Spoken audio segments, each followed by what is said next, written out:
आप अपना कॉपी और पेन लीजिए और वहां पर हेडिंग डालिए आप अपवहन वेग के सूत्र की व्युत्पत्ति। बात करें अपवहन वेग क्या होता है और इसके सूत्र की व्युत्पत्ति क्या होती है। देखिए अपवहन वेग क्या होगा, जो उसमें वेग आएंगे बहुत सारे, उनका अगर हम माध्य लेंगे तो उसी को हम क्या कहेंगे, अपवहन वेग कहेंगे। ठीक है, तो आपने कॉपी में हेडिंग डाल दिया होगा अपवहन वेग के सूत्र की व्युत्पत्ति।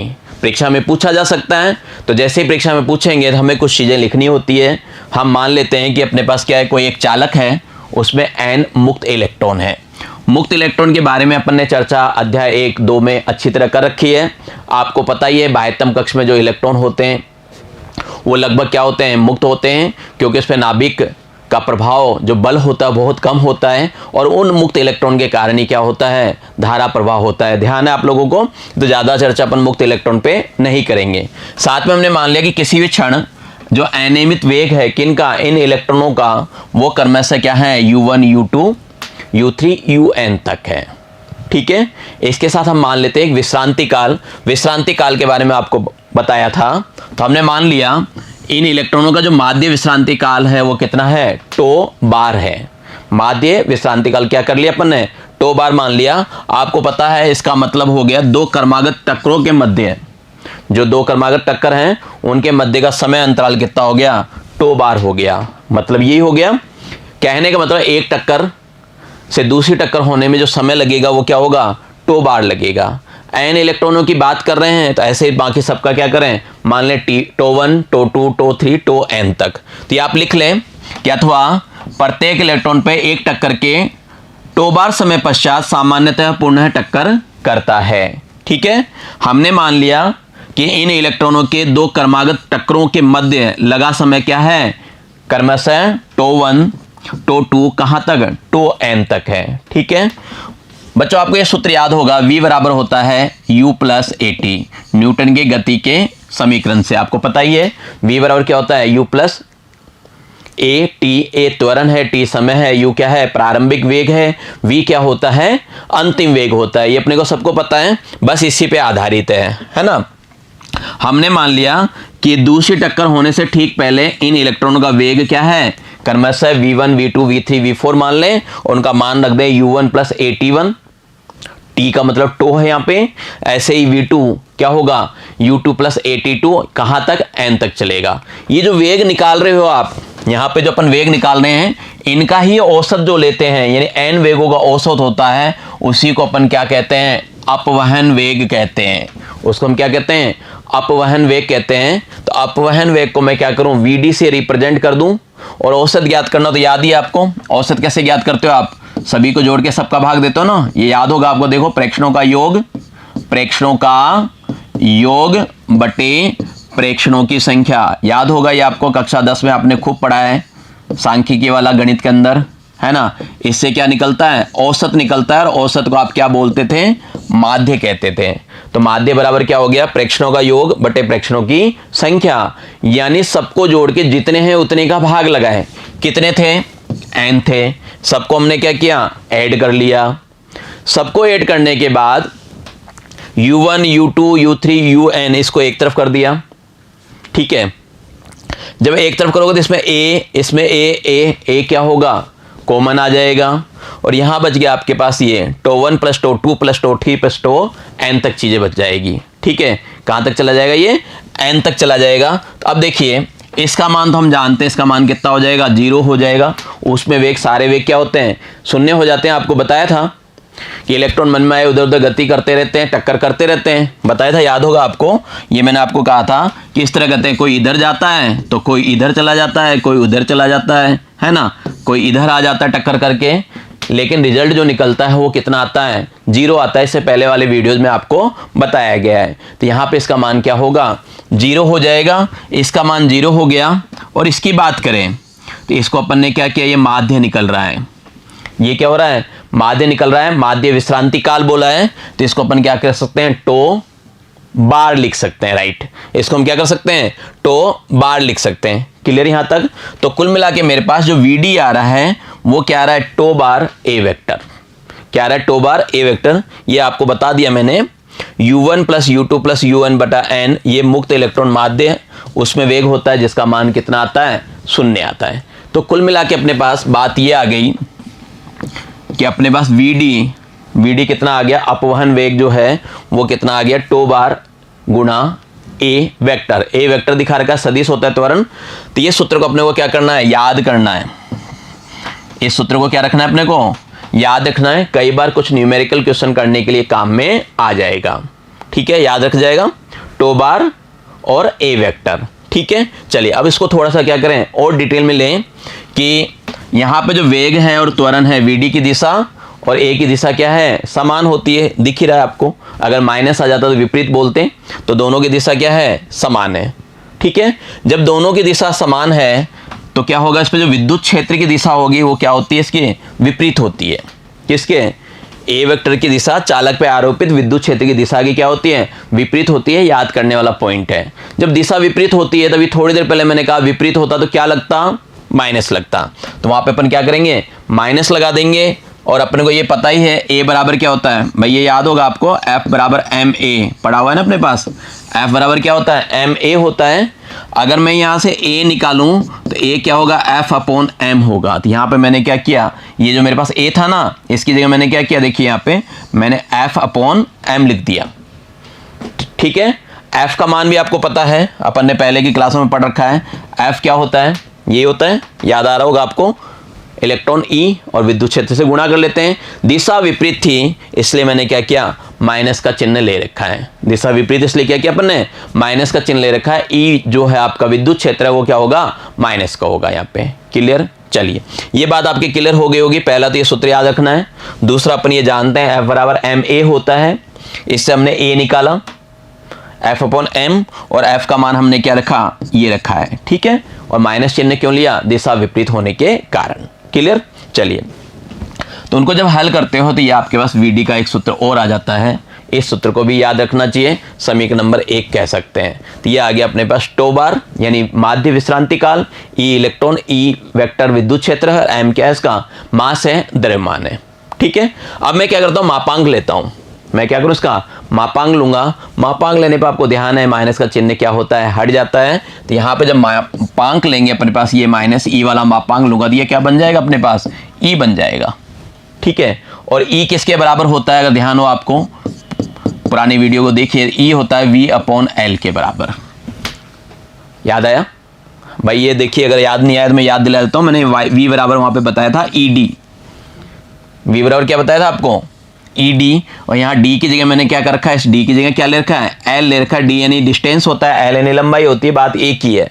तो मैं क्या कर सकता हूँ, वहाँ पे ई की जगह क्या लिख सकते हैं, वी अपॉन एल लिख सकते हैं। राइट, दोबारा सुनिए, यहाँ पे मैंने मापांक लिया, मापांक से क्या होगा, माइनस का चिन्ह आउट हो जाएगा, और इस ई की जगह मैं क्या लिख सकता हूँ, वी अपॉन एल लिख सकता हूँ। इसको थोड़ा सा क्या करें, सिस्टेमेटिक रख देते हैं, और सिस्टेमेटिक रखा दिए, ई वी एम और एल एक तरफ कर दिया, और ये आपके पास सूत्र आ गया अपवहन वेग का।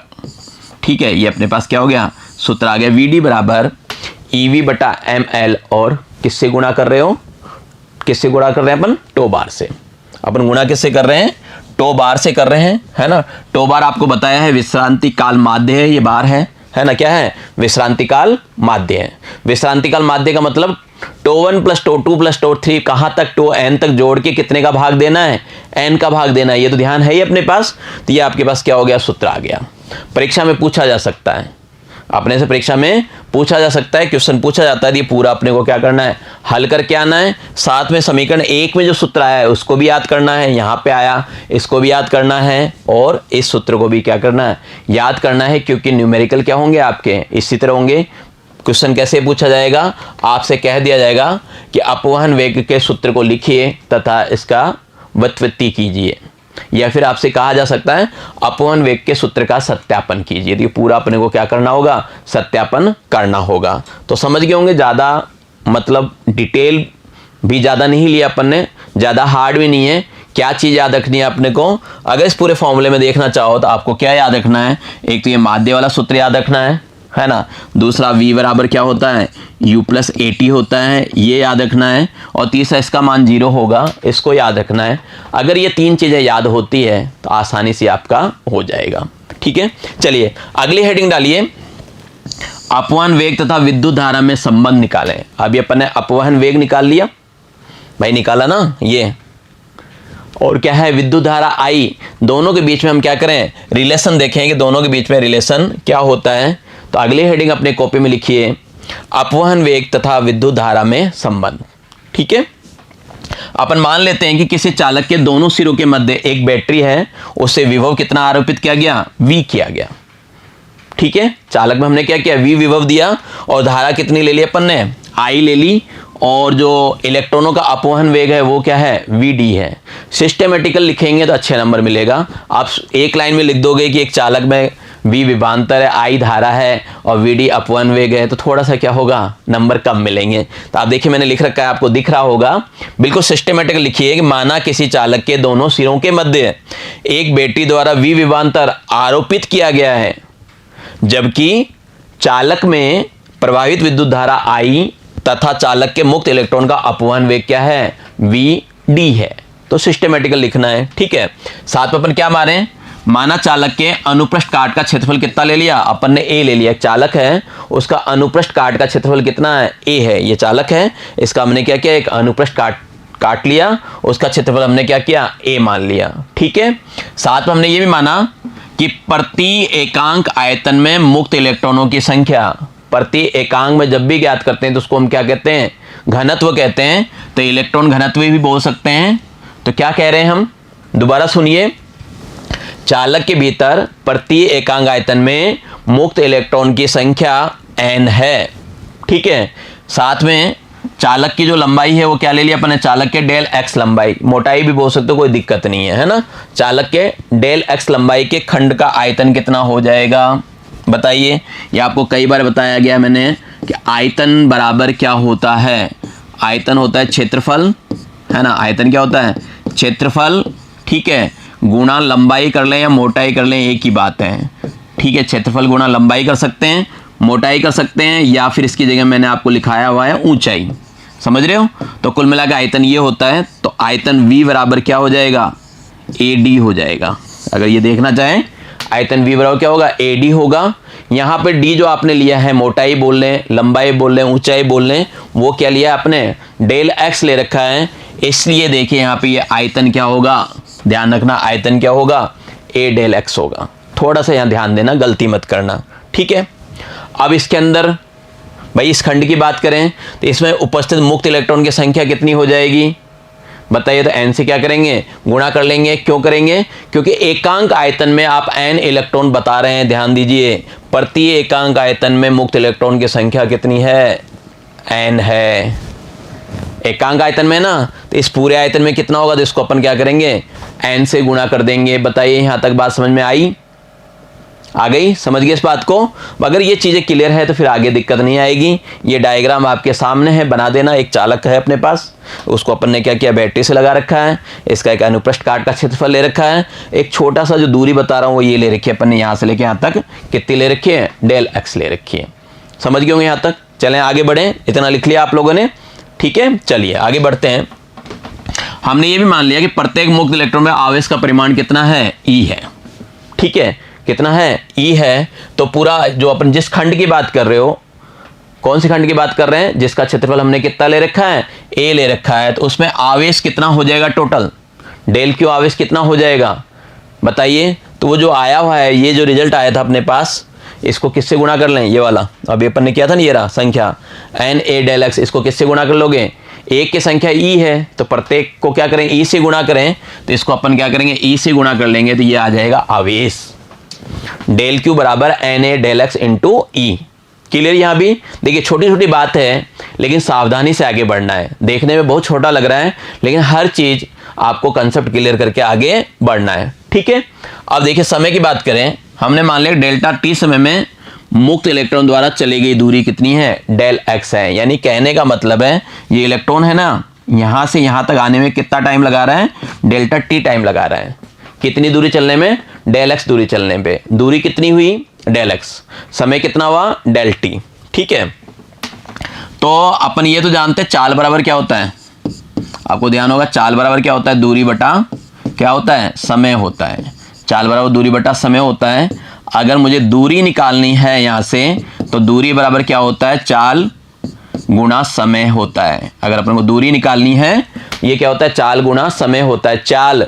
तो कुल मिला के डेल एक्स बराबर हो गया अपने पास, ये डेल एक्स किसके बराबर हो गया, v d into del t के बराबर हो गया। अब देखिए यहाँ पे आपके पास डेल क्यू है ना, यहाँ पे अपने पास क्या है, डेल क्यू है n a del x into e. अब आपको क्या करना है, इस डेल एक्स का मान, ये जो डेल एक्स का मान है यहां से रख दो, डेल एक्स का मान उसमें रख दिया। तो जैसे आप डेल एक्स का मान रखते हैं तो आपके पास क्या होता है, डेल क्यू का मान आ जाता है। हमने क्या किया, डेल एक्स का मान रख दिया, तो डेल क्यू बराबर आ गया n A v d del t e. Clear यहां तक? चाहे तो आप समीकरण दे सकते हैं, कोई दिक्कत नहीं है, मैंने यहां समीकरण नहीं दिया है, आप समीकरण 1 2 3 इस तरह दे सकते हैं, ठीक है। अब जो ये क्षेत्रफल है आपका, इस काट क्षेत्रफल ए कितने समय में हो रहा है, डेल्टा टी समय में प्रवाहित हो रहा है। क्या हो रहा है, आवेश। आवेश प्रवाह से क्या होता है, धारा बहती है ना। तो विद्युत धारा अगर आपकी आई है, इस वक्त औसत विद्युत धारा आई है, तो डेल क्यू बराबर क्या हो जाएगा आपका, आप ये जानते हैं आवेश प्रवाह की दर धारा होती है, आई बराबर क्यू अपॉन टी होता है। तो उससे क्या हो गया, डेल क्यू बराबर क्या आ गया, आई इंटू टी, टी की जगह क्या हो गया, डेल टी हो गया। समझ गए बात को? तो अपने पास ये आ गया डेल क्यू बराबर i del t. Clear? Del q का मान अपने पास आई डेल टी है, और यहाँ पे देखिए डेल क्यू का मान दे रखा था ये वाला, दोनों को हमने क्या किया, बराबर कर दिया। भाई अपन ने क्या किया, दोनों को बराबर कर दिया। तो जैसे हमने दोनों को बराबर किया तो अपने पास देखिए यहाँ पे क्या हो गया, ये डेल टी से डेल टी कट गया, है ना। तो कुल मिला के यहाँ पे आई जो आया आपके पास, आई क्या आ गया अपने पास, आई बराबर आ गया n A e v d. ये अपने पास क्या हो गया, आई का मान आ गया। अब आपको क्या करना है, अब अपने को क्या करना है, वी डी का मान रखना है, जो कि अपन ने निकाला था समीकरण 2 से। वी डी का 2 अपन ने बहुत पहले डाला था, इस वी डी का मान रखना। देखिए यहाँ पे मैंने आपको समीकरण 2 बताया था ये वाला, और वी डी का मान क्या है, ई वी बटा एम एल टो बार। ये मान क्या करें, आप वहां रख दें, याद रखना है। देखो मानों को जरूरी नहीं कि पूरा का पूरा क्वेश्चन आए, आधा आधा आ सकता है। तो वी डी का मान अपने को क्या करना है, याद रखना है, ठीक है। तो हमने ये वी डी का मान रख दिया, यहाँ पे क्या किया अपन ने, ये वी डी का मान रख दिया, ठीक है। अब देखिए ई को ई से गुणा करूंगा, क्या होगा, ई स्क्वायर हो जाएगा, तो वहां पे अपन ने क्या कर रखा है, ई स्क्वायर कर रखा है, ठीक है। तो कुल मिला के मेरे पास ये आई बराबर ये मान प्राप्त हो गया। अपने पास आई बराबर क्या आ गया, ये आ गया एन ए ई स्क्वायर बटे एम टो बार इंटू ई आ गया। यहां तक कोई डाउट नहीं होगा।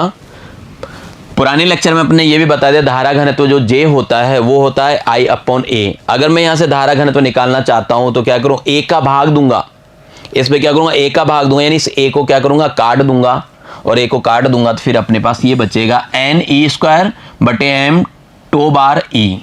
तो ये किसका मान आ गया, जे का मान आ गया। ये मान किसका आ गया, जे का मान आ गया। अगर आपको प्रतिरोधकता निकालनी है तो प्रतिरोधकता का सूत्र होता है ई अपॉन जे। क्या होता है, ई अपॉन जे। तो ये जे का मान है ना, इसमें जे का मान रख देंगे तो क्या होगा, ई से ही कटेगा, और फाइनली आपके पास प्रतिरोधकता का मान ये आएगा, रो बराबर एम बटा एन ई स्क्वायर बटे टो बार। नहीं आ रहा समझ में, देखिए ई है ना बटा जे, जे देखिए ये निकाला अपन ने एन ई स्क्वायर बटे एम, है ना, और क्या है टो बार ई। देखिए अब काट लीजिए, इससे ये कट गया, ये क्या होगा, ऊपर चला जाएगा, ऊपर जाएगा तो आएगा एम एन ई स्क्वायर, और ये आ गया टो बार। यही चीज यहाँ लिखी हुई है। तो ये क्या हो गया, आपका प्रतिरोधकता आ गया। सारे सूत्र निकाल रहे हैं अपन, आई और इसका संबंध तो आ चुका है, लेकिन और सूत्र भी निकाल लेते हैं। धारा घनत्व भी निकाल लिया अपन ने, प्रतिरोधकता भी निकाल लिया। तो कुल मिला के आप इन सूत्रों को याद कर सकते हैं। हमारे पास संबंध आ गया, ठीक है। अपने पास आई और किसमें, वीडी में मान रख के भी हमने संबंध निकाल लिया। आई और वीडी में संबंध ये है समीकरण नंबर 3। और आगे अगर आप और संबंध निकालना चाहते हैं, आई का संबंध निकाल लिया हमने, प्रतिरोधकता का संबंध भी निकाल लिया, ठीक है। तो इन सूत्रों को क्या करना है, याद करना है। बच्चों आज की कक्षा में इतना ही, आगे पढ़ने के लिए मिलते हैं आपसे अगली कक्षा में। तब तक के लिए धन्यवाद, नमस्कार, आपका दिन मंगलमय रहे।